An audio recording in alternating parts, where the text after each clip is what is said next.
We did a lot of mistakes when we opened, but today we're going to focus on the top three that affected us business-wise and personal-wise.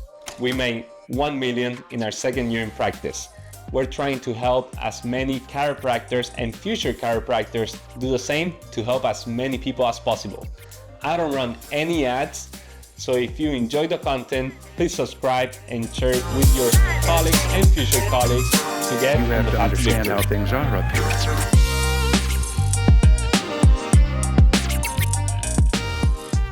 Let's start with the top three. You ready for it? Yes, we made many mistakes, not just three, but we really wanted to focus on the top three that made the most impact on our business for the long run. Because there's a lot of little mistakes that we made here and there, but those are pretty easy cleanup. These three are the ones that could have been really bad for our business. But let's talk about that first one. First one was regarding staff. Anytime you have a business and you have to hire people, it can complicate a lot of things. And one of our biggest mistakes with staff was not hiring the wrong person, but hiring the wrong person and not recognizing it soon enough. So do you want to elaborate on that? Yes. So it was a comfort thing. We just thought that we needed a body on the front. Right. Because that would take you out of being office manager and being more the chiropractor. And that was a big mistake. So we were just comfortable with having someone on the front basically stealing our payroll just to have a body there. Yeah. So when that person left, we were thinking we were going to get a hit. But when we went over everything, all the stats and everything, we were like, whoa, this is so disorganized. We basically need to start from zero. Mm-hmm. So at the end of the day, we were losing by having her there Yes.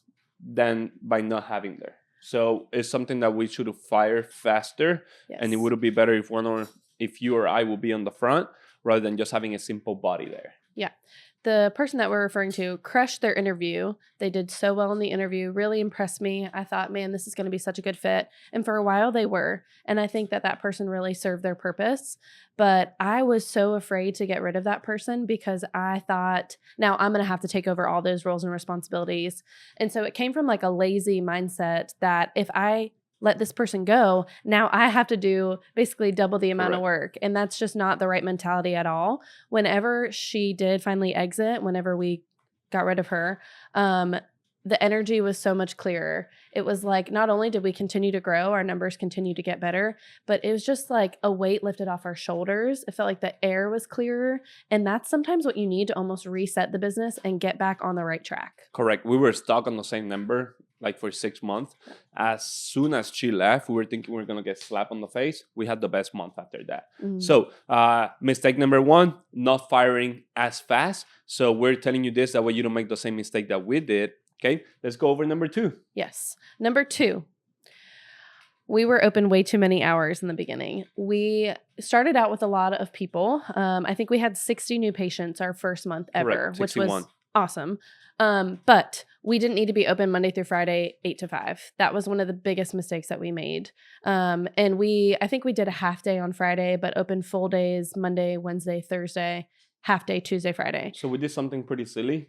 Monday, Wednesday, Thursday was full day. Mm-hmm. Tuesday, same schedule as now. It's 3 to 5. That way we have meetings at 12. So it was good. But Friday, we started opening at 7:30 until 12. Mm-hmm. So what happened? If you're telling someone, I want to see you twice a week, but that person came for their new appointment at 7:30 on Friday, they're going to want other appointments at 7:30. So there was a time, because we needed patients, I was coming twice a week at 7:30, and you were pretty mad about that. Yeah. Because I was waking you up and all that, and I had to be on the office earlier just to see one patient to then stay an hour to start seeing every patient. Right. So it was super inconvenient. I was getting out of my way for that patient, and you were super mad. I had to talk with the patient, and the patient is like, yeah, I could come later. So it's like slap on my face, like, why didn't I do that earlier? Yeah. You know, another thing that we did on Tuesdays, we tried to switch things a little bit. I don't know why it was working. And we tried to change it to open at 12, like a 12 to 2. So the people that were coming at 12 to 2 that day wanted to come 12 to 2 different days that we were closed. So slap on the face again. Right. You know, if I'm telling you to come twice a week and you can only come at 12 and we're only open at 12 on Tuesday, super stupid. So we learn from our mistakes. Now we settle with the same hours. I think we should open less hours at first. and just cluster book everyone Yep. at the same time, not just see one patient at 8:30 and then the next patient comes at 10:30. If not, like just tell the patient that you have from this time to this time available. That way everyone is together, and then you could work more on the other side. That is mistake number 3. We were working in the business, not on the business. Yeah.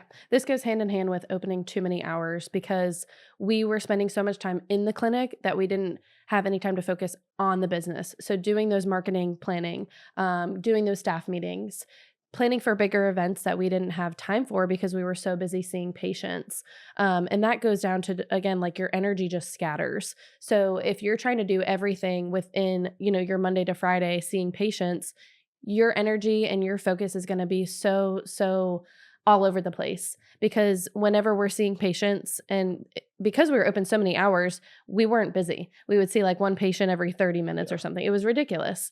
And then, okay, so between patients, this is now my time to email and send that thing and check these stats and try to go over this. And then, oh, okay, now I'm going to see a patient. It's like, no, whenever you're in that flow, you got to be in the flow of seeing patients, and then you step out of the business and now I can work on marketing and get into that. But having all those different, wearing so many hats as a business owner, you can't do all that at one time.